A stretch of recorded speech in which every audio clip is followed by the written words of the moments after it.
With your forecast with meteorologist Craig Muller. And as I was walking into studio, Craig, you said that a new storm has formed in the Atlantic. And we are watching the new one, Rina, finally here. And we're going to talk about where this one is going. Just formed with the 11 o'clock update. It seems like for days and days and days we were looking at this thing and it kept, 70%, 90% chance of development, but it never took that next step. Well, the Hurricane Center this morning at 11 said, all right, it's Tropical Storm, and we now have our newest named system. Philippe is still out there as well. Let's take a look at these two systems right here. Again, Philippe and Rina, both of them spinning out there far from Hampton Roads. And it's kind of interesting because they kind of look like twins right now.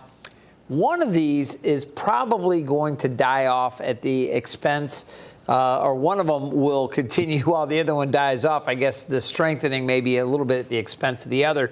What's interesting is I'm going to show you the two forecast tracks from the Hurricane Center, then I'm going to tell you what some of the other models are showing. Again, both these systems far away from land here as far as we're concerned. No threat to Hampton Roads right now, but this is Philippe, and right now the wind's still at 50 miles an hour. It is forecast to weaken as it kind of meanders around a little bit and eventually turns back up to the north, maintaining that tropical storm strength around 50 miles per hour. This was previously thinking that it was going to become just a remnant low. Then you have the new system, and again, this is Rina, minimal tropical storm.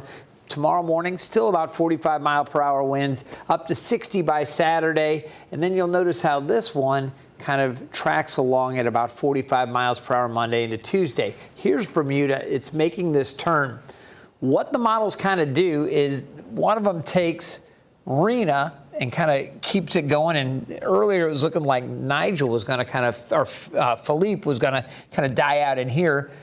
But the GFS model actually takes Philippe and kind of strengthens it up again and takes it off to the north, and Rina goes away. So bottom line is there's two systems out there, neither one of them a direct threat to our area, but we're going to continue to watch them as it's going to be an interesting dance these two systems do.